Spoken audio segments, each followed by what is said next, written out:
দুবছৰে গুৰুত্বহীন NRC দেশৰ মহাপঞ্জীয়কে অনুমোদন জনোৱা নাই চূড়ান্ত খচৰাত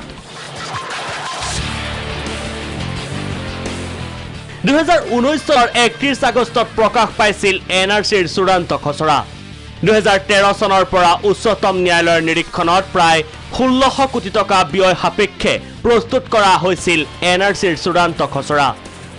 কিন্তু চৰকাৰী পক্ষৰ সুপাধিলা নীতিৰ বাবে সমগ্ৰ প্ৰক্ৰিয়াটো সম্প্ৰতি স্থবিৰ হৈ পৰিছে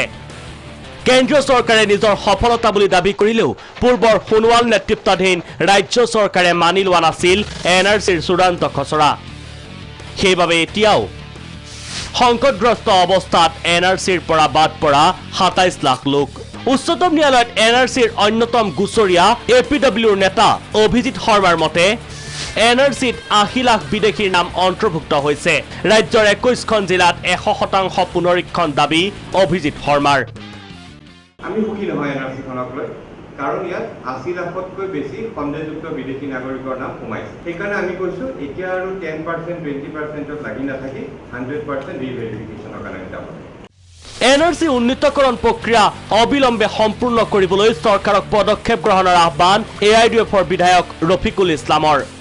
ফাইনেল NRC আপোনাৰ 2019 চনৰ 31 আগষ্ট আজিৰ দিনতে পাব্লিছ হৈছিল 2 বছৰ হৈ গ'ল আকৌ NRCটো একেবাৰে ডাষ্টবিনত পেলাই দিয়াৰ নিচিনা এটা কৰিছে এইটো মই ভাবো চৰকাৰৰ 100% ফেইলিউৰ আৰু ব্যৰ্থতা NRCত নাম সন্নিবিষ্ট নোহোৱাৰ বাবে 27 লাখ লোক বঞ্চিত হৈছে আধাৰ কাৰ্ডৰ পৰা এইখন এতিয়া কি পৰ্যায়ত আছে কোনেও ক'ব নোৱাৰে 1600 কোটি টকা ইয়াৰ কাৰণে খৰচ কৰা হ'ল দেখা গৈছে প্ৰায় 27 লাখ মানুহ ইতিমধ্যে তথ্য ওলাইছে 27 লাখ মানুহৰ আপোনাৰ আধাৰ কাৰ্ড তেওঁলোকে কৰিব পৰা নাই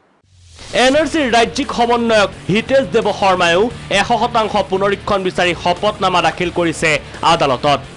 এনে অৱস্থাত ন্যায়ালয়ৰ লেহেমীয়া প্ৰক্ৰিয়া তথা চৰকাৰী তৰা আজোৰাৰ বাবে কাললৈ গেথেলা মাৰিব নেকি NRCৰ চূড়ান্ত খচৰা ব্যুৰ' ৰিপৰ্ট প্ৰাগ নিউজ